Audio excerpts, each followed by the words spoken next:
سلام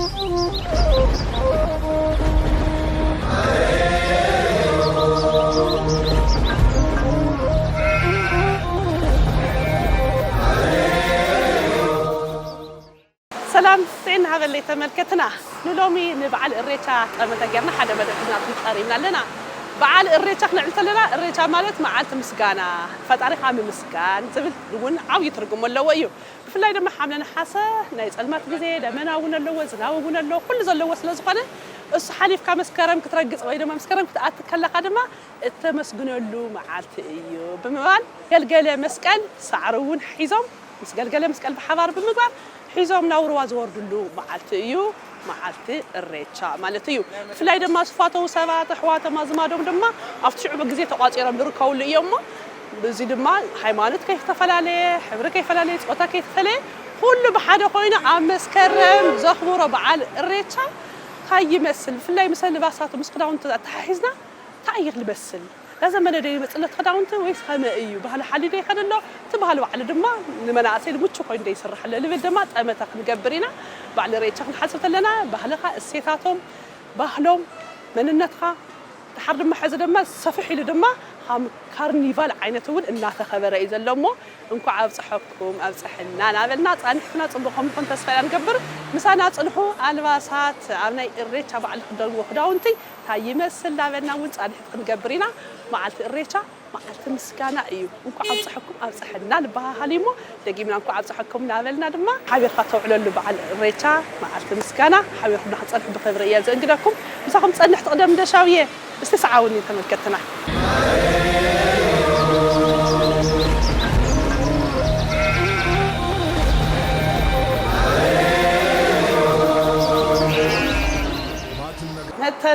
متنال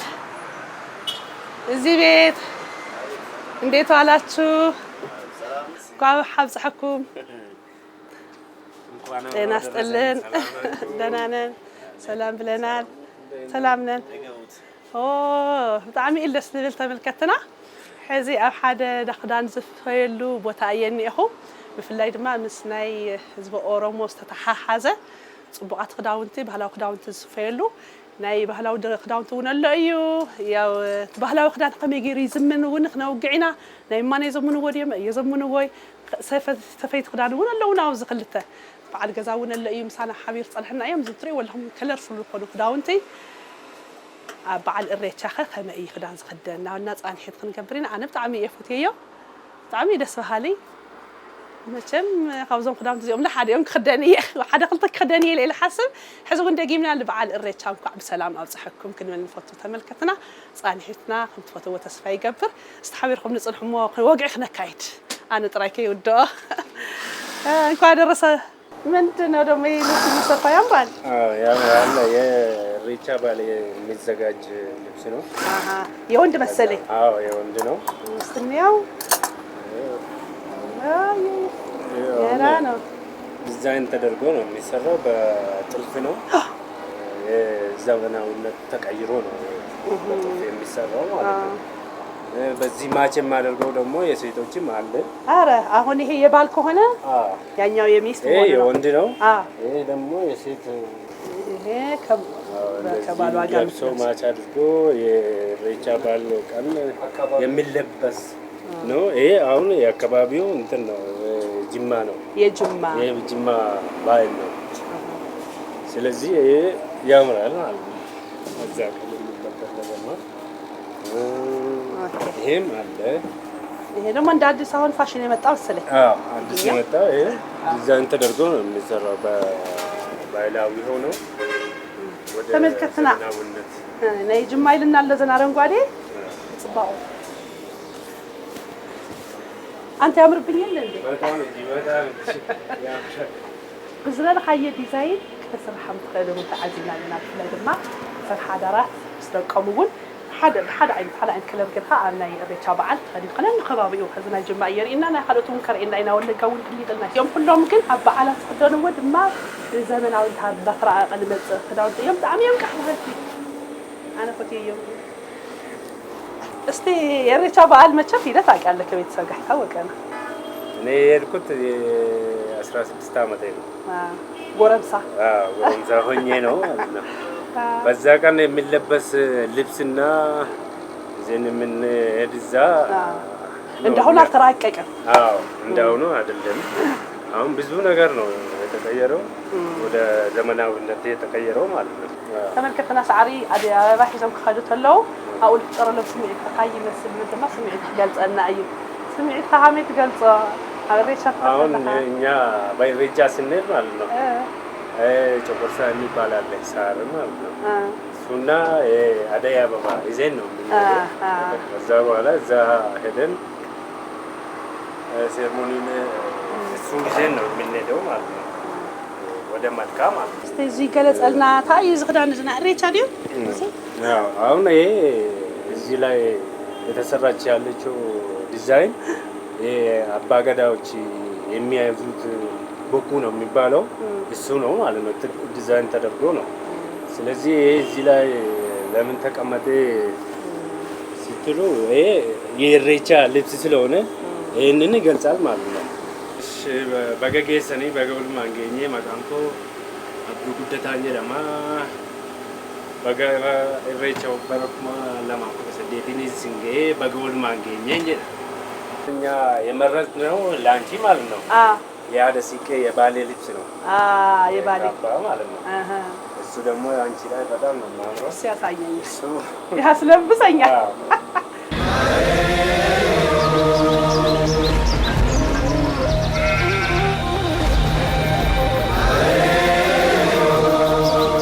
ስርሑ ቅፅል እዩ እሱ ተመልከትና ሓዚ ድማ ለስተናግደና ሓውና ድማ ንእሰሎ እዩ እሱ ዘም ክዳውንቲ እንታይ ይበሃሉ ስሞም ላለ ገለፀልና ክዳውንቲ እዩ ክችም ትርእይዎ ኣለኹም ውቅብ እዩ ኣብዚኦም እኒኦ ብጭጓጉ ሕትል ተሰርሑ እውን ክፅብቑ ኣነ ብጣዕሚ እየ ፈትየዮም ናይ ባህሊ ኦሮሞ ተሪኢኹምዎ ምስ ኣበላልዓ ምስ ኣከዳድና ምስ ኣከባብራ በዓላቶም ተታሒዙ ጥብቕ ዝበለ ፅቡቕ ዝኾነ ትውፊት ለለዎ እሴት ለለዎም እዮም ናብ ማሕበረሰብ ብምቕራብ ድማ እዚ ድማ ናብ ቢዝነስ እውን ክንቕይሮ ይግብአና ካርኒቫል እውን እንዳኾነ ንመፅእ ስለለሎ እንታይ ይመስል ናብቲ ድንኳን ክንፀኒሕና ብዙሓውና ድማ ክንፋለጥ። ስሜ ሚልኬሳ ኩመላ እባላለሁ። ኦሮሞ ባህላዊ ልብስ ነው የምሰራው። ሚልኬሳ እዚህ ሱቅ ተገናኝተናል። እንግዲህ የሚያማምሩ ነገር እያየሁ ነው። እስቲ ገለጻቸው። በጣም የሚያምሩት ለኢሬቻ የተዘጋጁ ብዙ ልብሶች አሉ። አሁን እነዚህ ለወንዶች ኦርደር ያደረግነው ነው። ዘመናዊ ነው፣ በአባገዳ ነው የተሰራው። አሁን ለኢሬቻ ነው ኦርደር ያደረግነው። እነዚህ የተሰራ ነው። ባህላዊም አለ፣ ሴቶች የሚለብሱት ወንዶችም የሚለብሱት። ባለፈው አሁን ሽኖዬ ላይ የለበሱ የነበሩት እነዚህ የተለበሱ ነበረ። አብዛኛው ከኛ ነው ወሰዱት። ለብዙ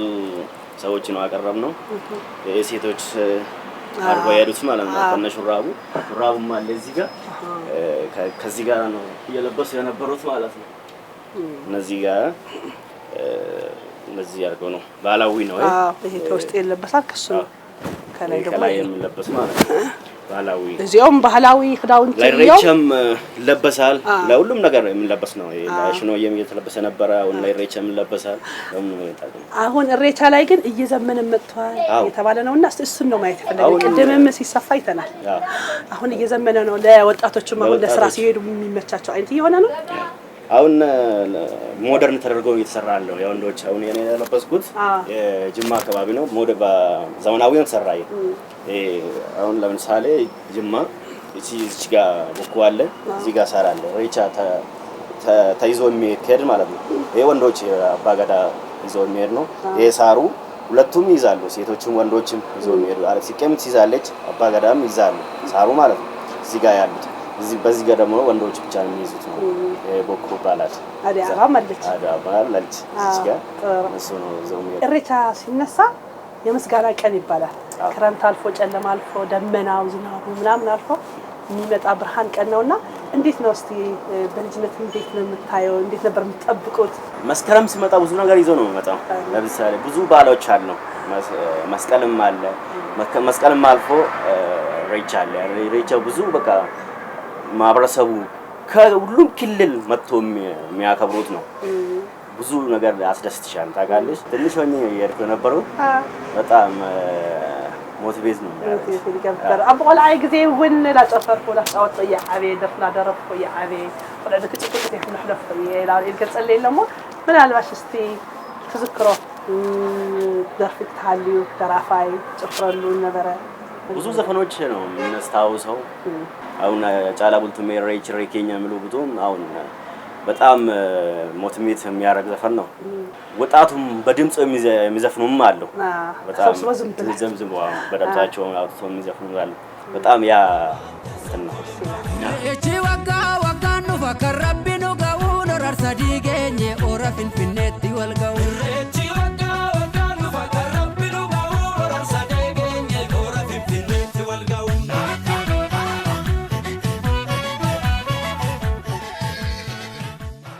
هذه تملكتنا استفلا خداونتي كرئني يتبع الجزا لوسيهم تراخموا صبغني خداونتي بقى عينك حلولولو يلبن እዚኦም ፎቶዬ የመለኹ ወዝኒዮ صحات خداونتي يمنيو استنى زينياچو በቃ እኔ ሁሉም ነው ያማረኝ አንቺም ለብሰሽ ነው የምትሄጂው ዛሬ ኦኬ እነዚህ ወለጋ ባህላዊ ልብስ ነው ወለጋ ባህላዊ ልብስ ስለዚህ የሚያረጉት ነው ያምራል በጣም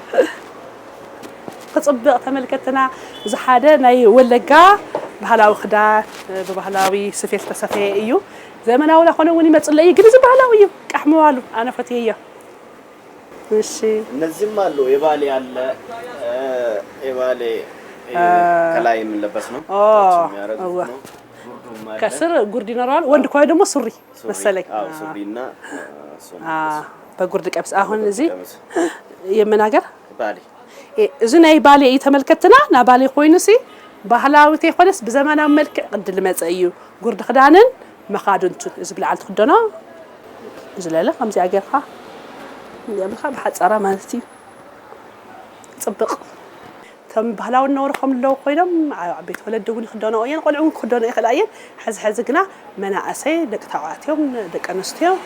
بعلن بزمناوነት መልክዕ ተኸደኑ እንደለ ይኽዳውንት ድማ አሎ እዩ ይብለንሎም ዘመናዊ ስትክንርኢ ዘመናዊ ካንቺ ጋር መመሳሰልም አለ እሺ ይቀራረባል ከነ ካንቺ ጋር መመሳሰል ነው ይሄ ዘመናዊ ለቢሮም ይሆናል ለሰርግም ይሆናል ለፈለከው ጊዜ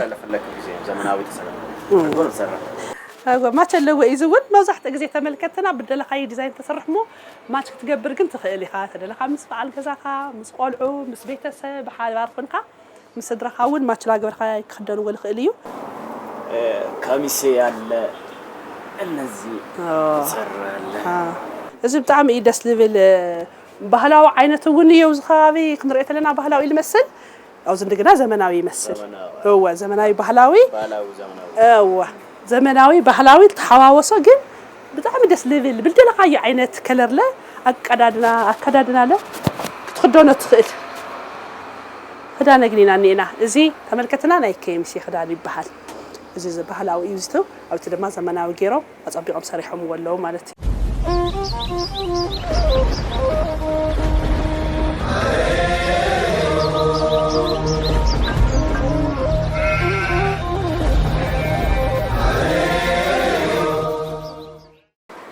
ሻርፕ አይነት ነው ቦረና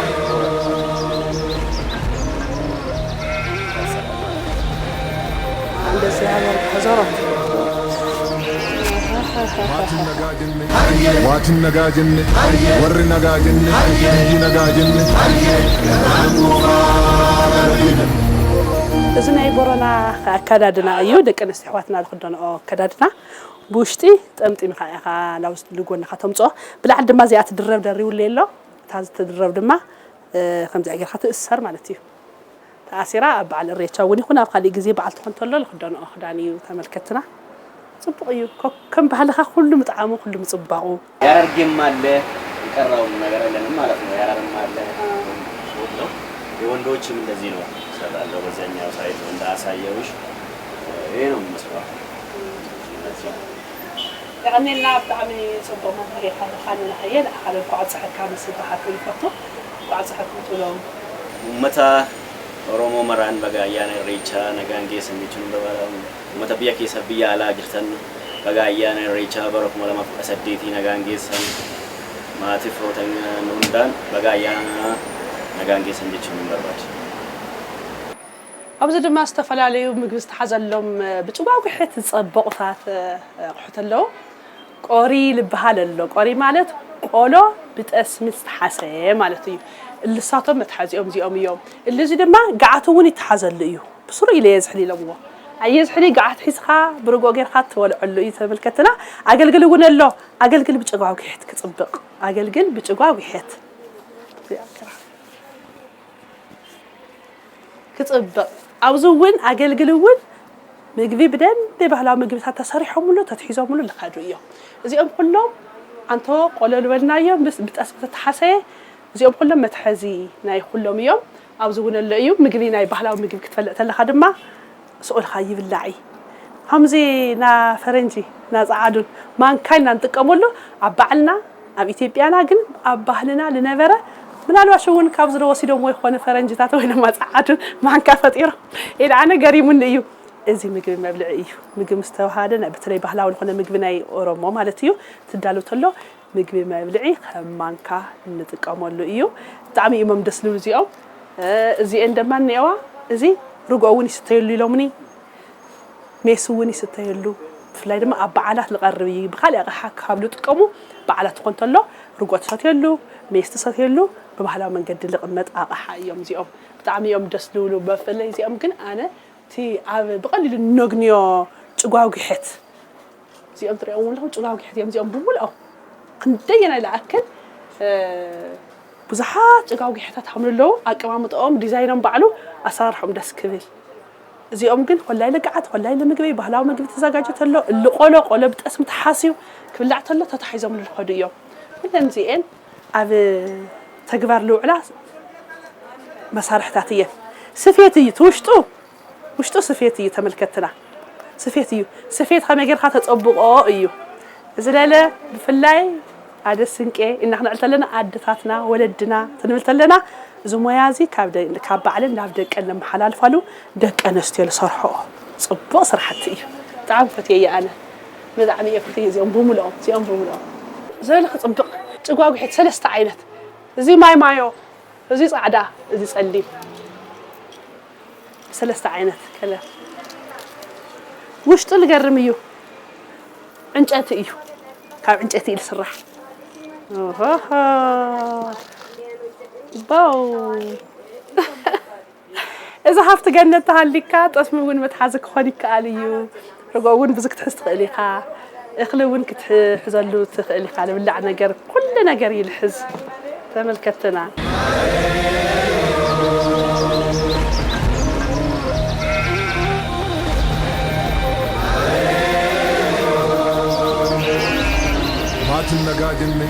واتن نجاجن ور نجاجن يجي نجاجن حكامي እንዴት ናችሁ ዝቤት ቤተን በሳብለናል የተመልከተና ለሕዚ በሓደ ገዛ እየተገነን ሊቆ ሓደ ሽቅዩ ባህላዊ ክዳውንቲ ናብ ኦሮሚያ ዝኽደንኦ ደቂ ኣንስትዮ ደቂ ተባዕትዮ ሕዚ እውን ኣብ ሰረኽ የለኹ ብጣዕሚ ደስ ዝብሉ ክዳውንቲ የርኢ ኣለኹ لقرب دست بلا حتى يقرايو خداونت تيقرايو او زي بوتال رخيبنا لنا مسبعل الريتشا اتحجنا دما خداونتي تاي يمثل بديزاين لسراح بهلاو خداونتي تاي علو نالنا دما حانتنا استحافتنا وز تصبين لا اياك نرينا اقدم عيني حلولو ولني لا خداونتي اياتي تملكتنا دس كبل بس ما تطبق እንዴት ነሽ እንኳን አደረሰሽ የኢሬቻ በዓል ዝግጅቱ ምን ይመስላል? አሪፍ ነው። አሁን ኢሬቻ ላይ ስላለን እስቲ ኢሬቻ ልብስ ምን አይነት ልብሶች ናቸው የሚለበሱት? ዲዛይንም እየተሰራ እየመጣ ነው እየተባለ ስለሆነ እነሱን እስቲ ንገሪኝና ከዛ ካለሽም እናያለን። ሁሉም አለኝ ዲዛይን በዲዛይን የተሰራው አለ ኦሪጂናሉም አለ እንዳፈለግ ፍላጎታችሁ ነው እሱ ይሄ ነገር عيني سحوا تملكتنا زي قمش زي عيني سحوا بالقوة سواتي اوه كتصبر تملكتنا زي فولي تكريو بمستيات كصبق خمسيهم زولو خداونتي زمناوي ባህላዊ ኮይኖም ውን ይመጽለው እዮም ብጣዕሚ እዮም ደስ ዝብሉ ምናልባሽ እዚ ዘመናዊ ምዃን ኢና ንርኢ ኣለና ግን ምናልባት ምስ ባህላዊ ተተሓዘሉ ነገር ዘሎ ዲዛይን ከመይ ተሰሪሑ ናይ ምንታይ ዓድኸ እዩ ልብል ድማ ክንጥይቃ ኢና ንፀሓፍትና ማለት እዩ ይሄ በዲዛይን ለተሰራ ከምሲ ነው ከምሲ ናይ ከሚሲ እዩ እዚ ናይ ከሚሲ ክዳኒ ላትኒ ግን የከሚሲ ሆኖ ግን ዘመናዊ እኮ ብዲዛይን ኮይኑ ዘመናዊ ወደ ዘመናዊ ያደላል እኔ ከስሩ ያለውን አይቼን ምናልባት ባህላዊ ዘመናዊ ይሆን እንትን ያልኩት ጣዕሚ ደስ ልብል ሕዚ ድማ ሓደ ክተርኤና ውስጠጦ ብላትኒ ያክዳ ይሄ ባህላዊ ለመሰለኝ እስቲ ንገሪኝ ምን ሀገር ነው ይሄ ባህላዊ ነው የወለጋ ባህላዊ ደስ ይላል ኦሪጂናሉ ማለት ነው ኦሪጂናሉ ናይ ወለጋ ባህላዊ ኦሪጂናል ክዳን نكرر تعال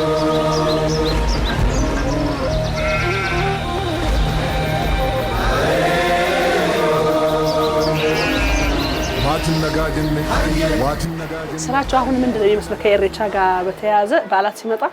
ስራዎቻችሁ ምን ይመስላል ሞቅ ይላል እንዴት ነው ገበያውን ብዬ ነው አሁን አሪፍ ነው ኢሬቻ እንዴት ነው የምታከብሪው ኢሬቻ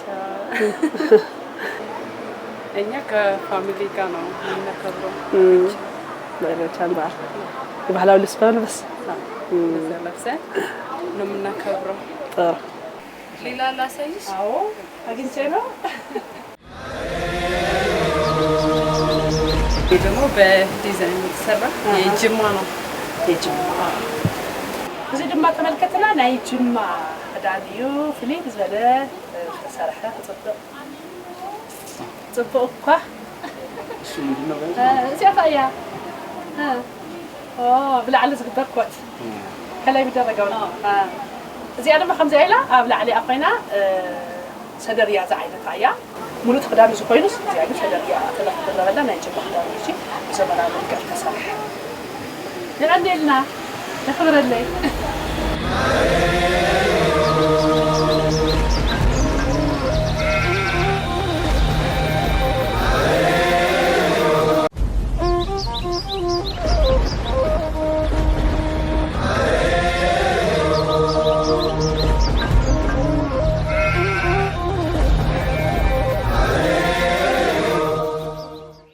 أوزون الله زمناوي ديزاين تجبرائي نايشوا خدان كوينو كن بزمناوي ملك استصرحنا يقول السيتي مازلنا تخداني ده سيدني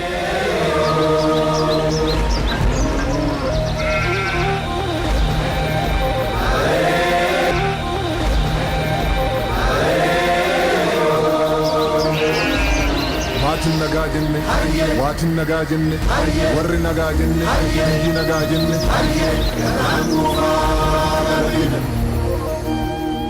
Taga ayyaana irreechaa bara 2018 singee ayyaana irreechaa kan jaalalaa kan tokkummaa nuufataa sinin jecha irreecha gaarii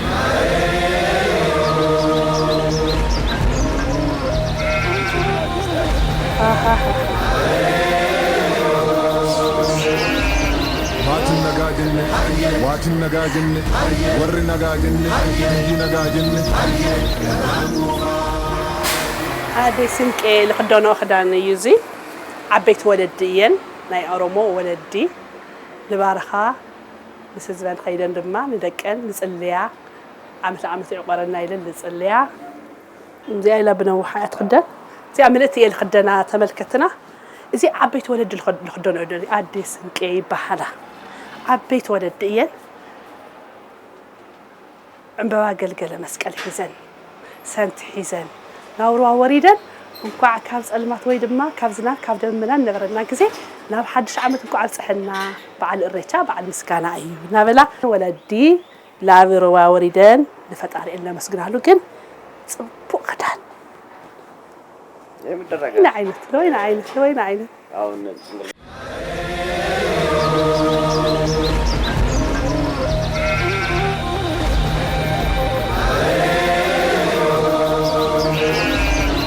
Waatin nagaa jenne, waatin nagaa jenne, warri nagaa jenne, biyyi nagaa jenne. የቀኔለይ ገለተማ ገናን ሲገኝ ሴቶች የሚይዙት ነው። አራስ ሲገኝ የምትይዙ ነው። ለዛ ነው ሴት ስለሆንሽ ነው ሴቶች የሰጠሽን። ለዛ ነው የሚያዘው የሰላም አራስ ሲገኝ ማለት ያስታራቂ ነች ሴት የሰላም ቦታ ምና እንትን ሲሄዱ ይሄን ይዞ ነው የሚሄዱት። ኢሬቻ ሲሄዱ ይሄን ይዞ ነው ግድ ነው ማይቀር ነው ማለት ነው። የቀኔልና ገለቶማ ተመልከተና ከም ተቀድም ኢልክ ገልጸ ጸንሐ አደስንቄ እዚ ሒዘንየን ለኸዳ ከዳ ተላላ ኢሬቻ ከም ተዓተሉኛ ወለድየን ዝበትረዝ ሒስካ መኻድማ ያው ጸልማት ጊዜ ሓሊፉ ሐምሌ ነሐሴ ሓሊፉ መስከረም ሞጽልና ለሞን ኳዕደስ በለና ጥልሎ መሬት ብምባል እዙውን ሒዘን ሰዓር ለምለም ውን ሒዘን ወቢለን ገለገለ መስቀል ውን ሒዘን ደቀል ወና መራዓ ደቀል አኪበን ስድረን አኪበን ላብሩዋ ወሪደን እላ መስክናሉ ጊዜ እይሞ ጽቡቅ ጊዜ ሐምለረና አይና ተስፋ ንገብር ለዓፋቱም ውን ገለቶማ ብለኩም ይፈቱ ተመልከተና ይቀኔልና ጽቡቅ ወደ አመት ኮን ደማ ይምነ ዝመደበ አዳሊ ዘቀረብኩልኩም ተቀደም እንደሻው የኔራ መደባት ካለት ውን ክቅጽል እዮም ናይ ሎሚ በዓል ኢሬቻ ጠመተ ጌርና ሰፍላሊ ክዳውንቲ መጋይጽታት ታይመስሊ ለዳህሳስ ገይረለኹ يخبرلي كل فوتو تملكتنا باعو يسخاتون بوجن كاميرا دما أنتنا حبيب نتصلح نيرو بأورو دما نزم حواتنا ون بشمكم يمسكنا خبرتي هذا